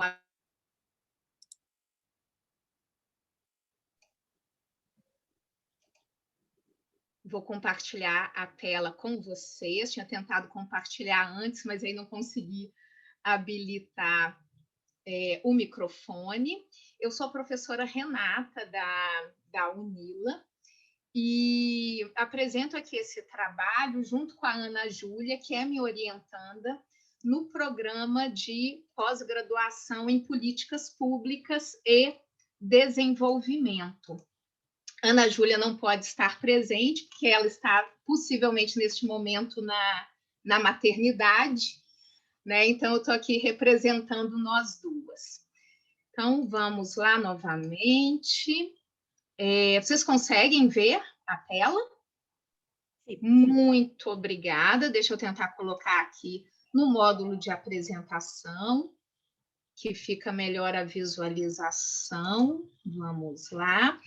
Então, né, conforme já fomos aí apresentadas, esse é o título do nosso trabalho, né, Força de Trabalho Migrante e Agroindústria, né, as faces perversas do capitalismo desastre em tempos de necropolítica. Vou fazer aqui a leitura rápida do nosso resumo, porque acho que, como temos pouco tempo, né, acho que já vai explicar bastante da nossa proposta e da nossa intenção com essa pesquisa. Este trabalho versa sobre aspectos fundamentais para a compreensão do capitalismo em sua fase neoliberal, a conversão acelerada deste sistema em um processo catastrófico, marcado por desastres, pela degradação da natureza, pela crise humanitária contemporânea, cuja expressão maior se reflete na crise migratória recente. Tudo isto associado à deslegitimação da política, face à ascensão de forças de extrema-direita e à baixa adesão à democracia, que nos leva até mesmo a resgatar o conceito de necropolítica, em um contexto no qual a política passa a ser gestada a partir dos corpos objetificados, daquelas e daqueles que devem morrer física e simbolicamente em uma estrutura marcada pela exclusão. Em meio a este debate, o mundo do trabalho se torna elemento central, e aqui chamamos atenção para uma dimensão fundamental e atual, o uso do trabalho migrante na agroindústria. A partir disso, como esta associação se torna expressão máxima desta ideia de estarmos vivendo um capitalismo desastre, um capitalismo do fim do mundo, que nos lança a uma total falta de perspectivas e ao risco da destruição iminente. Estabelece-se uma espécie de ciclo vicioso, em que migrantes escapam da perseguição política e religiosa, da fome e da seca, da destruição de biomas inteiros, justamente pela ação da agroindústria, e quando logram chegar, a sua mão de obra é empregada justamente neste setor. Então, acho que a gente consegue aí resumir bastante as relações, né, que a gente pretende fazer. O trabalho está organizado em 3 sessões. A primeira delas é a que vai remeter a essa ideia, a esse conceito, a esse entendimento dessa fase atual e mais recente do capitalismo, como capitalismo desastre, né? O capitalismo marcado ali por uma crise ambiental e humanitária praticamente sem precedentes, com governos ecocidas, né? Genocidas e ecocidas, em vários países do globo, e em um momento em que as garantias humanitárias, os direitos humanos foram simplesmente relativizados, né, em um momento de grande expoliação social que afeta a classe trabalhadora e que visa simplesmente garantir a lucratividade dos grupos econômicos. Aí ganha centralidade o resgate, né, daquele conceito, daquela ideia da necropolítica, porque a gente percebe que, nesse contexto, estes governos estão gerindo a morte dos indivíduos. São indivíduos que morrem fisicamente e também simbolicamente. São grupos determinados, né, que estão considerados, estão postos praticamente para fora da humanidade. São indivíduos que foram embrutecidos, né? Esse capitalismo catastrófico é muito bem percebido justamente nesta indústria que explora a natureza, que explora o meio ambiente, os recursos naturais e os animais, né? Seja a indústria mineradora ou mesmo a indústria frigorífica no Brasil, em especial no sul do Brasil, que é o que mais nos preocupa. Ali, naquele ambiente, os trabalhadores e as trabalhadoras passam por jornadas exaustivas de trabalho, em um ambiente que oferece riscos à sua saúde, riscos de contágio biológico, por exemplo. Né? É interessante a gente perceber que nós começamos a realizar esse trabalho antes da pandemia, mas à medida em que fomos avançando e fomos atualizando, tudo se tornou muito oportuno, muito propício e muito atual. Quanto ao trabalho na agroindústria, a gente percebe que para esses trabalhadores e trabalhadoras existe quase a ideia de um cancelamento do futuro. Você não tem perspectiva. É como se não existisse um amanhã, né? São pessoas, como dissemos, que foram ali embrutecidas, excluídas, né? Que sofrem com aquele ambiente de trabalho, que sofrem para garantir os seus direitos mínimos, básicos, que estão ali em um ambiente de trabalho insalubre. E no contexto da pandemia de Covid-19, né, nós percebemos ali como nestes ambientes dos frigoríficos, a contaminação por Covid-19 foi altíssima. Nos Estados Unidos, no Brasil, percebemos grandes surtos de contaminação.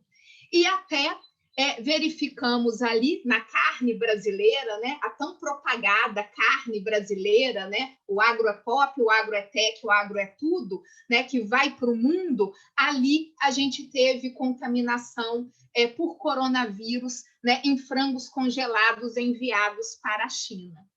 E neste ambiente, qual é a principal mão de obra empregada? Justamente a mão de obra migrante. Aqui, né, eu falo da UNILA, né, do oeste do Paraná, né, aqui no oeste do Paraná, a gente percebe o emprego da mão de obra migrante como massivo nesses ambientes da agroindústria, dos frigoríficos, né? São senegaleses, haitianos, venezuelanos principalmente. E aí a gente consegue perceber um intercruzamento dessas questões que se referem a esse capitalismo desastre do fim do mundo, né? Ainda mais agressivo no sentido da destruição do meio ambiente, mas que também traz em si questões de raça e de nacionalidade, porque são justamente, né, principalmente trabalhadores e trabalhadoras negros e negras, né, oriundos de outros países do sul global, que estão ali reproduzindo essa lógica perversa que nós temos. Basicamente, né, o nosso trabalho ainda não concluído, né, é um início, né, é um começo, pretende aí apontar para essas questões, né, para a necessidade da gente avaliar um pouco melhor essas questões, perceber as questões de raça, né, de nacionalidade e como os frigoríficos na atualidade refletem a face mais perversa dessa fase mais cruel do capitalismo, que é justamente, né, esse capitalismo neoliberal. Acho que basicamente seria isso, né, que nós temos aí a apresentar. O nosso trabalho está disponível na plataforma. Vou tentar aqui voltar para a gente poder tirar aqui essa apresentação e agradeço muitíssimo a atenção de vocês. Obrigada, muitas graças. Muito obrigado, Renata. E também a sua aluna, né, que apresentou aí, também fez o trabalho, Ana Júlia Mello. Bom, para continuar, passo a palavra e já saúdo a presença, agradeço muito a professora Juliana Bueno, da Unilab, que está com a gente aqui hoje, para comentar as apresentações, ok? Fica à vontade, Juliana. Obrigada. Boa tarde já aí, né, a todas e a todos. Eu sou Juliana Dourado Bueno, sou professora da Universidade da Integração Internacional da Lusofonia Brasileira, Unilab, a universidade irmã aí da UNILA, né, então sempre me sinto à vontade quando estou com colegas aí da UNILA e de outras instituições também, né, obviamente. Agradecer a organização do seminário, especialmente o professor Gil pelo convite, né, para que eu pudesse estar aqui hoje dialogando com vocês, né.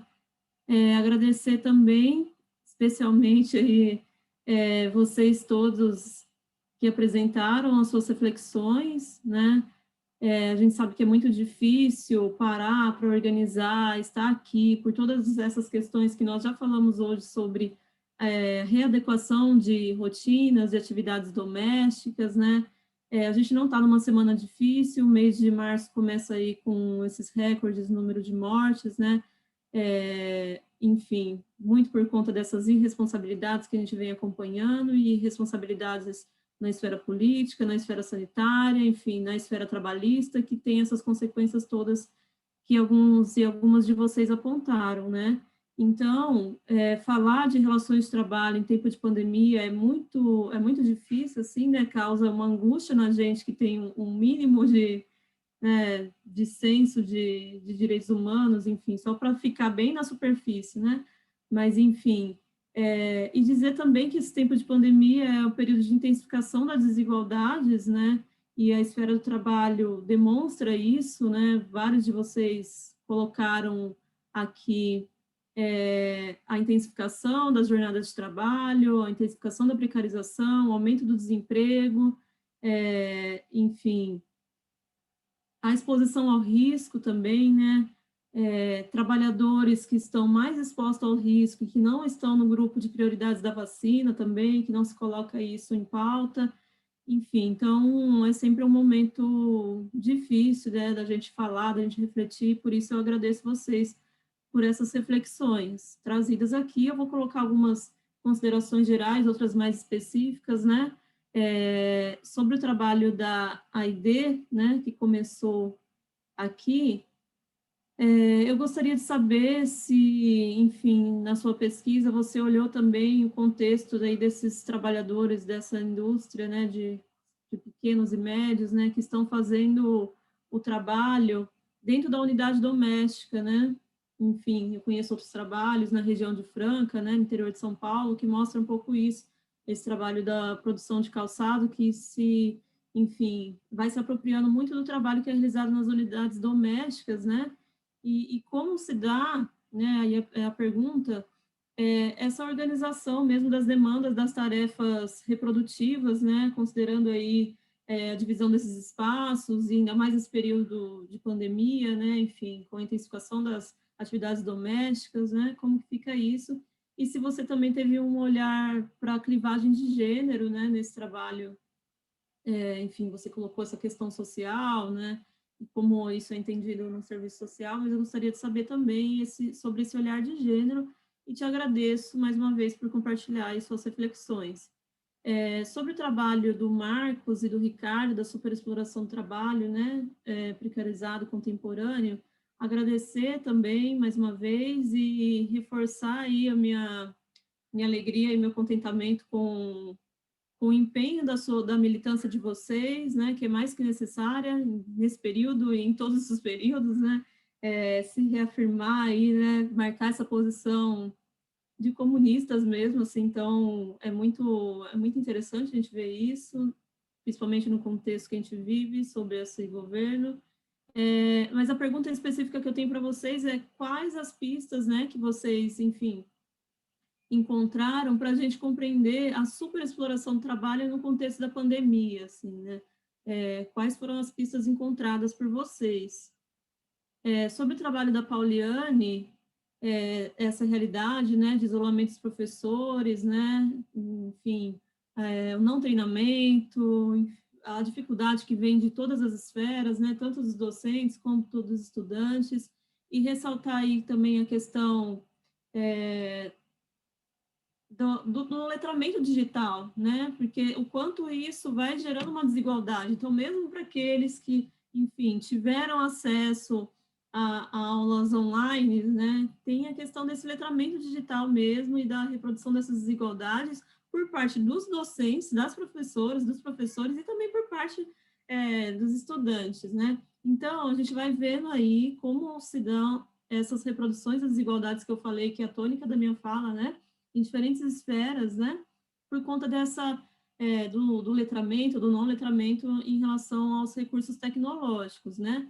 E aí eu já coloco também uma provocação que eu tenho muito visto na mídia, né, e de que está pautada nessa ideia do esforço, né, do indivíduo. Então, você vê, por exemplo, professoras que vão pedalando, entregar tarefa, aluno que fica de plantão para conseguir o Wi-Fi, e você vê um discurso, a construção de um discurso na mídia, né, que é essa coisa de, tem que se esforçar para conseguir, diante dessa dificuldade, vamos ver se a humanidade consegue, né, superar suas dificuldades e ser melhor, né, dar valorizar. E assim, a gente vê que é uma lógica, a mesma lógica do empreendedorismo, né, a lógica pautada no esforço individual, que ele tem que fazer por merecer. Então, assim, reforçar isso e o peso que isso tem para a vida dos professores, das professoras, porque é como fica aquele peso assim, que se não está dando certo é porque você não se esforçou, né, o suficiente. Então, pensar nesse imaginário também constituído aí através das mídias, né? Sobre o trabalho de Ivone, né, sobre a renda universal lá, quero parabenizar, sim, gostei bastante, li o trabalho que você enviou, né, sobre essa renda, e destacar também, né, que, enfim, as mulheres aí estão presentes nesse trabalho informal e no trabalho em tempo parcial também, e também as mulheres como as prestadoras de serviços aí nessa que a gente chama na linha de frente, né, da pandemia. Então, são técnicas de enfermagem, operadoras de caixa do supermercado, né, e o que significa, somado a isso, o trabalho não pago das mulheres, né. Eu gostei bastante de você colocar o argumento, né, de contrapor a ideia de que as pessoas que recebem poderiam nem procurar mais trabalho porque receberiam a renda, né? Quando, na verdade, é uma forma de evitar, inclusive, que elas acessem um trabalho precário, né? Interessante também essa construção social do trabalho digno, né? Esse julgamento moral de que se você está desempregado é porque você não foi empreendedor o suficiente, né? Então, mais uma vez, essa lógica presente aí do neoliberalismo, né? O foco do indivíduo e a culpabilização dos indivíduos pelo fracasso no mercado de trabalho, né? Mas aí a curiosidade, a pergunta que eu tenho direto para você é se essa política, né, dessa renda universal, ela já foi implementada em algum momento, quando, onde, né, e qual o valor previsto dessa renda em relação ao salário mínimo, assim, só para a gente ter uma noção de como é aplicado aí no México, né, do valor que seria em relação ao salário mínimo. E te agradecer pela exposição do trabalho. Gente, destacar assim, mais uma vez, é muito difícil apresentar isso em 10 minutos, né? Então, parabenizar vocês também por esse esforço, porque, enfim, é difícil. Sobre o trabalho da Lilian, né, do impacto da pandemia, da Covid-19 no mercado de trabalho jovem no Brasil, também queria destacar mais uma vez, né, como esses jovens são as pessoas que estão muito suscetíveis também a essa lógica perversa, né, do empreendedorismo, porque, enfim, você vê aí ofertas de cursos para que esses jovens sejam empreendedores, uma lógica, enfim, de que a pessoa vai atrás, e aí você vê a entrega nesses aplicativos já relacionando com o trabalho do Fagner aí no Get Ninjas, né? De repente, a pessoa vai lá, vai procurar com a sua bicicleta, com a sua moto, né? Eu já encontro vários casos assim, a pessoa vai lá, faz um financiamento para conseguir uma moto para ir entregar no iFood, assim, terrível, terrível, né? Então, de como esses jovens estão inseridos de forma bastante intensa nessa lógica do empreendedorismo, né? Como recai sobre eles. O trabalho do Fagner, né, sobre a reforma trabalhista e paradigma da uberização, mostrar aí, né, também, mais uma vez, a intensidade dessa lógica da intensificação do trabalho, né, essa lógica da não garantia dos direitos também, de cada vez mais esses direitos sendo retirados dos trabalhadores, e eu fiquei curiosa para saber, eu não entrei no Get Ninjas, né, mas para saber como é que esses recursos que você falou, né, de como eles lançam para o prestador de serviço. Então, se você puder, né, como o tempo foi muito corrido, falar um pouco mais sobre isso, eu fiquei curiosa. E, finalmente, acho, né, para fechar, um trabalho da Ana Júlia e da Renata, né, enfim, é um tema que eu tenho bastante interesse também. No meu mestrado eu estudei trabalho no abatedouro de frangos de mulheres no interior de São Paulo, e vocês, né, Renata e Ana Júlia, me permitiram ver algumas coisas que eu nem tinha me atentado assim, e que são super relevantes, né? Uma das quais eu destaquei aqui, que eu gostei bastante, é isso que vocês trazem sobre a dissociação, né, entre o alimento e a sua origem, a higiene e a sujeira, né, entre a vida e a morte, né, essa questão da segregação espacial, que eu achei, assim, brilhante, e de que, brilhante, enfim, vocês analisarem, mas cruel, né, extremamente cruel, vocês estão falando de necropolítica, e de como isso se configura aí no trabalho, e pensar também nessa questão da carne, né, de como esse imaginário é constituído, por exemplo, nas propagandas de televisão, nas embalagens, né, como fica aquela coisa bonita, suave, e que não representa em nada, né, a precariedade desse trabalho, assim, absurda, que, enfim, pelo menos quando eu fiz a minha pesquisa numa abatedora de frangos, as mulheres estavam perdendo os braços, estavam perdendo os membros, enfim, realmente dar o sangue, literalmente, porque para o trabalho, dada a sua intensificação, né, as linhas de produção passam muito rápido, né, então é muito cruel a gente observar isso, né. Eu gostei bastante também da associação que vocês fizeram entre o desenvolvimento do capitalismo, o meio ambiente e a exploração da força de trabalho das pessoas negras no abatedouro, né, nos frigoríficos. Enfim, uma crítica que a gente faz a sociologia do trabalho também, que a gente encontra poucos trabalhos que colocam a questão racial, a clivagem de raça, né, nas análises, né, e assim, quando a gente fala do contexto brasileiro, de muitas regiões, é difícil você não falar da exploração do trabalho colocando a clivagem de raça, porque, enfim, uma clivagem importantíssima para a gente compreender a exploração da força de trabalho no Brasil, né, e as suas especificidades.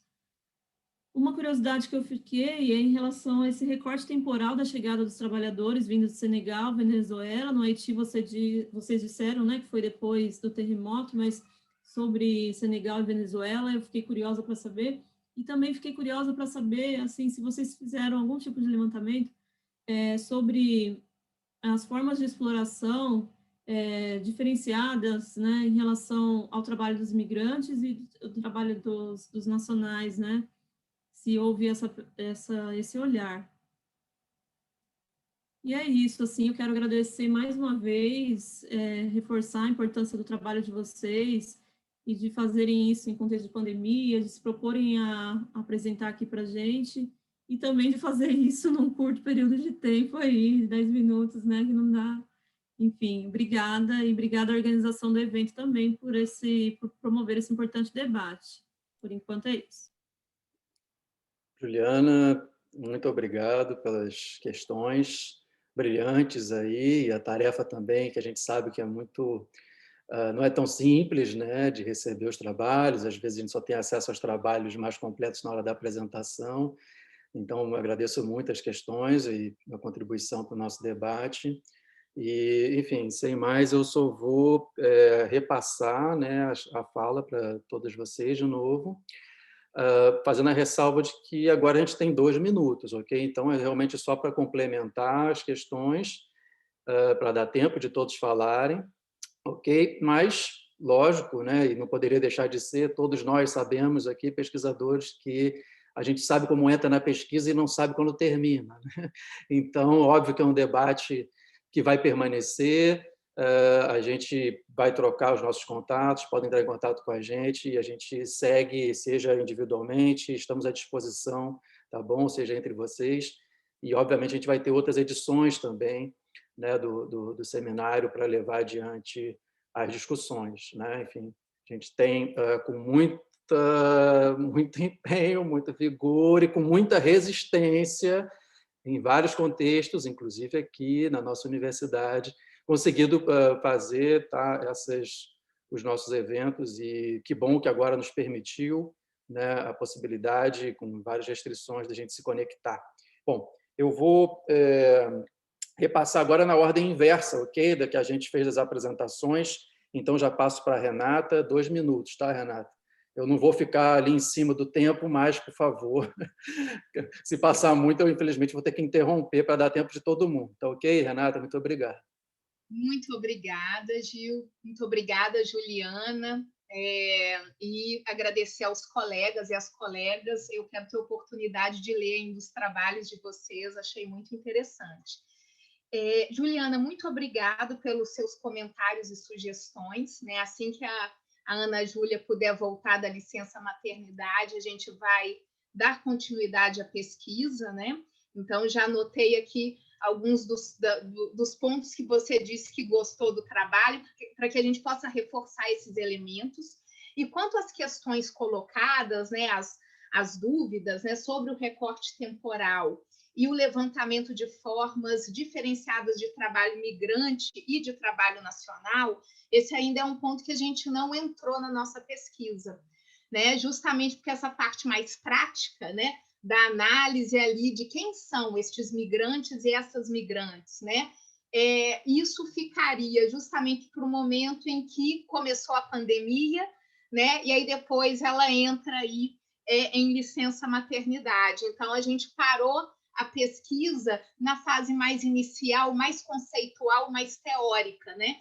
Foram os elementos que a gente trabalhou mais, né? Mas, sem dúvida alguma, quando considerar principalmente o caso dos venezuelanos e venezuelanas, né? Seguramente a gente vai tratar de um marco teórico aí, um marco temporal, desculpa, né? Mais recente, né? 2017, 2018, quando a gente tem um acirramento da crise política e econômica na Venezuela, né? Mas ainda não entramos nessa fase da pesquisa, mas vou levar aqui em consideração para orientação, né? Para que a gente possa também abarcar essas questões apresentadas. Muito obrigada mesmo. Obrigado, Renata. E passo já para a Lília. Fica à vontade, Lília. Obrigada, Juliana, pelas observações, pelas considerações. Bem, então, como você falou, tem mesmo essa ideologia do empreendedorismo, né? Há um tempo atrás, o Sindicato dos Metalúrgicos aqui de São Bernardo fez uma conversa com os entregadores, e uma questão que marcou, um amigo meu que trabalha lá, estava lá, foi que o Galo, que é um dos líderes, ele falou que ele fala, não, a gente está passando fome, e os entregadores não gostaram. Falei, não precisa falar que a gente passa fome, a gente não passa fome. Quer dizer, tem uma subjetividade aí que a gente tem que levar em conta, né? Mas a minha preocupação mesmo é justamente com as estratégias de sobrevivência dos jovens, né? Por incrível que pareça, eles usam das suas culturas juvenis, né? Então você vê não só os entregadores, mas você vê aqui em São Paulo, você vê em todo lugar, você vê no semáforo, jogando com malabares. Então, a situação deles é ruim, o trabalho é precário, mas, ao mesmo tempo, eles usam a criatividade para sobreviver, eles precisam, né? Então, acho que essa é a minha preocupação, que eu gostaria de aprofundar, se essa pesquisa virar um projeto de pós-doutorado. É isso, gente. Obrigada aí pela oportunidade. Muito obrigado, Lília. A gente que agradece. Fagner, pode também já fazer suas considerações. Obrigado. Então, Juliana, funciona mais ou menos assim. Então, vamos supor que eu queira ser um prestador de serviço na plataforma da GetNinjas, né? Então, eu me cadastro. É um cadastro... Você tem cadastro em 2 momentos. Você cadastra primeiramente com os seus dados e depois de aprovado o seu cadastro, com a sua profissão, tipo de serviço ou serviços que você vai prestar. E aí, no segundo momento, eles te pedem fotos, documentação para que eles fiquem registrados. Você tem que posar com a foto com o seu RG para legitimar, etc. A partir daí que o seu cadastro, você tem ali um nicho, né, de serviços que você vai prestar, a partir daí, então, você começa a receber as notificações dos clientes que vão até a GetNinjas procurar o serviço, E você começa, então, os clientes que querem, por exemplo, um serviço de encanamento ou mecânica, jogam no sistema, você tem um raio de quilômetros aí que você pode colocar como prestador, e dentro daquele raio, os clientes que entrarem em contato com a plataforma, você fica à disposição. No entanto, você só tem acesso ao WhatsApp, ao número de WhatsApp do cliente, para que você possa negociar diretamente com o cliente, se você comprar as chamadas estrelinhas lá. São as moedinhas que você compra, e aí você habilita, para você ter acesso a esse pedido, você precisa colocar ali 3, 4, 5 estrelinhas, a depender aí do tipo de serviço. E a partir daí você pode entrar em contato, ter acesso ao número do WhatsApp do cliente que está solicitando o serviço. E acho que cada 5, eu não me lembro muito bem o pacote agora de cabeça, mas você paga aí, desembolsa aí cerca de R$100 para ter uma quantidade X de estrelinha e para você poder entrar em contato e negociar. Vejam que não tem nada garantido, tá? Você compra essas estrelinhas e não tem nada garantido se você vai pegar ou não o serviço. Isso daí é posterior, né? Você que vai ter que negociar, e é por isso que a GetNinjas, a plataforma, insiste tanto de que você leia o manual, assista aos vídeos, para que você trace a melhor estratégia de negociação e apresentação do seu marketing pessoal. Seria mais ou menos isso, aí, esclarecendo a sua dúvida. Ok, muito obrigado, Fagner. Ivone. Gracias, Julia, por los amables comentarios. Gracias también por habernos leído. Y efectivamente, hay dos cosas solamente que me gustaría recalcar. Uno, la primera parte del comentario que hablas un poco de los trabajos de las mujeres, y ahora escuchándonos a todas, a todos, a todes. Me noto que pues, los problemas de la precariedad laboral, sobre todo en las mujeres, se replica en América Latina. Entonces, por una parte, eso me hace, pues me llena de esperanza, porque es decir, podemos unir nuestras fuerzas para solucionar de alguna manera estos problemas que nos atañen a todas. Número 2. Me preguntas un poco qué pasa con la aplicación del programa o esta idea de ingreso universal en sí. ¿Se ha aplicado? ¿Cuáles son las características? ¿Qué cosas en específico tiene?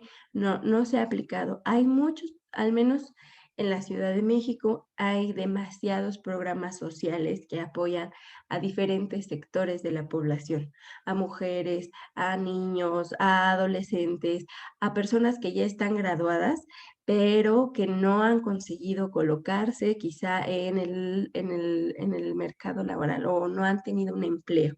Entonces hay diferentes programas que ayudan a diferentes sectores de la población.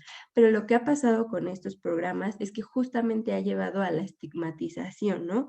Hay un término despectivo que aquí en México se utiliza, que es nini, que ni estudia ni trabaja, y hay personas que se les entrega a estas subvenciones o estos apoyos, pero esto ha traído estigmatización, porque dicen, bueno, si no está estudiando y tampoco está trabajando, ¿por qué se le tiene que dar un ingreso adicional si no está haciendo nada, ¿no? Y creo que esta es la característica específica que tiene, o esta es la idea que tiene detrás el ingreso universal, que no se va a estigmatizar y que se va a apoyar a estas personas que, como ya se vio en el trabajo, que es este esqueleto que tiene el trabajo en México, tiene problemas, hay personas que lo necesitan, pero sin estigmatizar. Ahora, la cantidad, la periodicidad, cómo se va a entregar, que todos estos procesos se tendría que ver definitivamente con mucho más calma, porque eso, si se llega a cosas prácticas, tiene que hablarse con cuestiones de presupuesto, programas, se llaman también aquí en México reglas de operación, es decir, cómo van a operar estos programas para que estos ingresos vayan a las personas. Entonces, es definitivamente mucho más amplio que solo mencionarlo aquí. Evidentemente se tiene que pensar, pero creo que lo lo específico es eso, que no se estigmatiza y que ayuda a nivelar todas estas problemáticas del trabajo en México. Ok, Ivone, muito obrigado. Passo então para a Pauliane fazer os comentários. Então, a colega levantou, né, a questão da meritocracia nesse período pandêmico, né, em que a educação ela foi romantizada, né? Foi romantizada a falta de internet dos alunos, né? A dificuldade que eles têm para ter acesso às atividades. Foi romantizado o trabalho precário dos professores também.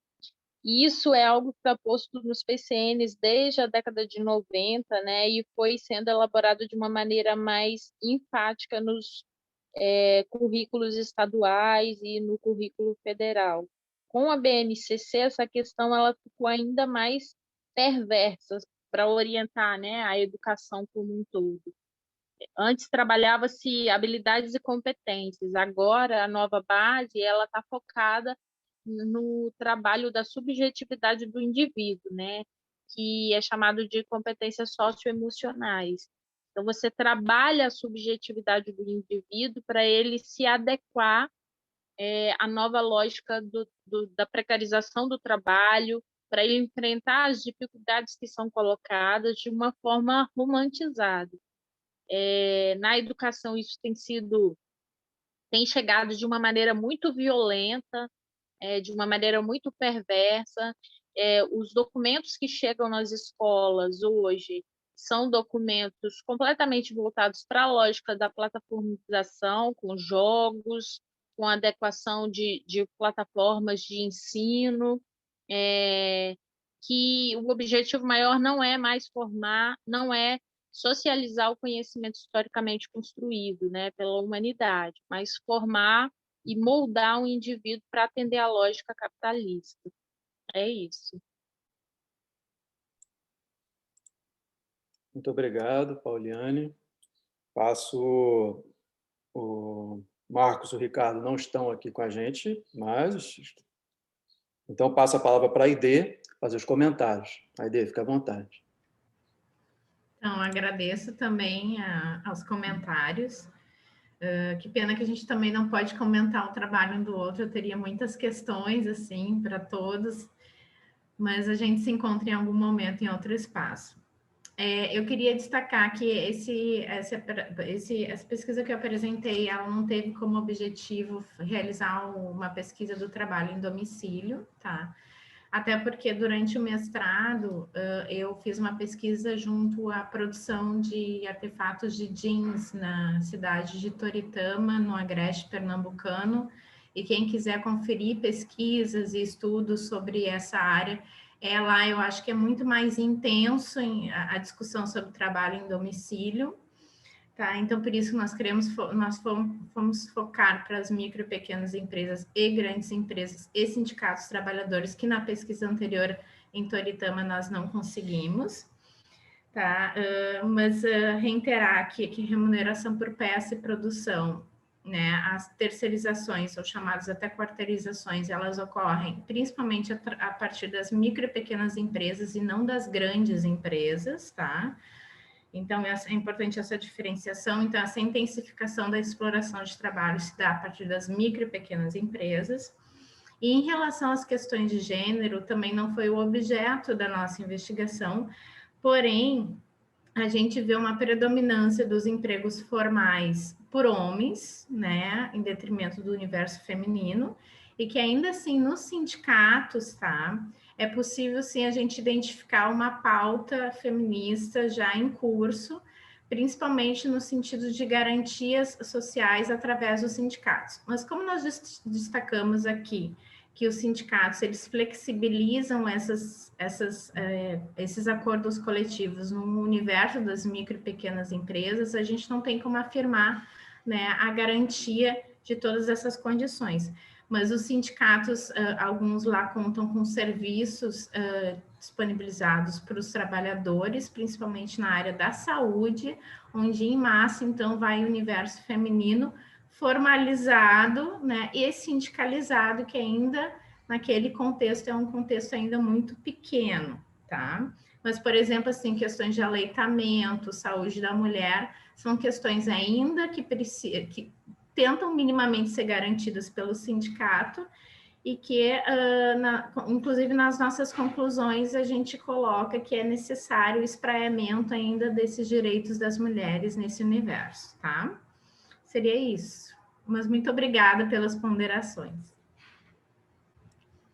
Aide, muito obrigado também pela exposição aí final. Infelizmente, né, nós estamos com o nosso tempo restrito e fizemos a opção do nosso evento de dar, né, o máximo possível para que todos pudessem expor as suas pesquisas, né? E para nossa satisfação, enfim, nosso evento que a gente organiza e a gente mantém, né, a pretensão de ser um evento pequeno, mas internacionalista, assim foi desde o início, feito a partir da nossa Tríplice Fronteira e da UNILA, né, e aberto também, na verdade, eu falei isso ontem na nossa mesa de abertura, com a presença do Adrian, da UNAM, e do colega Garcia Quitari, da UAN.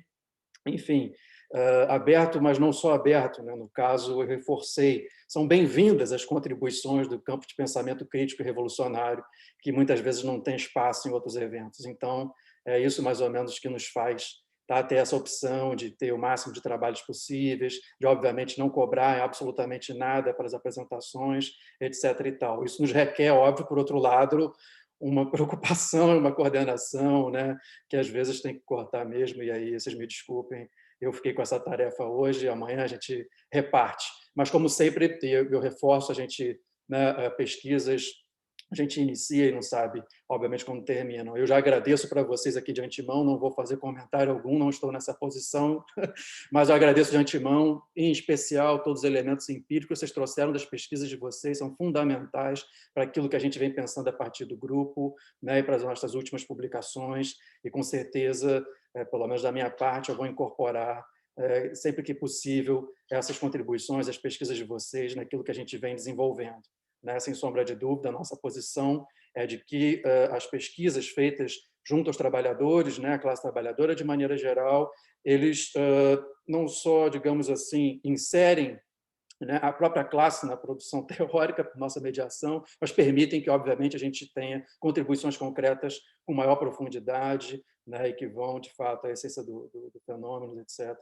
Então, eu acho que esse tipo de forma de construção das nossas pesquisas, de maneira geral, são absolutamente fundamentais, e nisso eu agradeço muito por os elementos que vocês trouxeram aqui, os elementos empíricos para a gente levar adiante a nossa construção.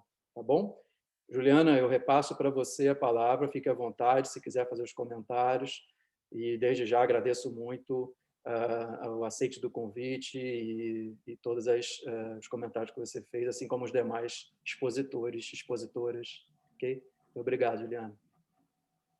Obrigada, Gil, e obrigada a cada um de vocês que apresentou hoje aqui. Não tenho muitas considerações, só dizer que, enfim, também estou à disposição aí para a continuidade do diálogo, caso vocês queiram, enfim, conversar. E é isso, agradecer a organização do evento, essa tarefa difícil que Gil fez hoje aí. Enfim, foram várias sessões, né, iniciadas às 9h, então... parabenizar também por aceitarem, né, contemplarem a diversidade de trabalhos aí, né, para que mais pessoas pudessem ter acesso. Então, agradecer só, e é isso. Até mais. Muito obrigado. Tchau, tchau. Dentro em breve a gente vai disponibilizar o vídeo também completo, tá? Tchau, até mais. E temos a mesa da noite hoje e a apresentação de trabalhos, estão todos convidados. Tchau, tchau. Obrigada, até mais.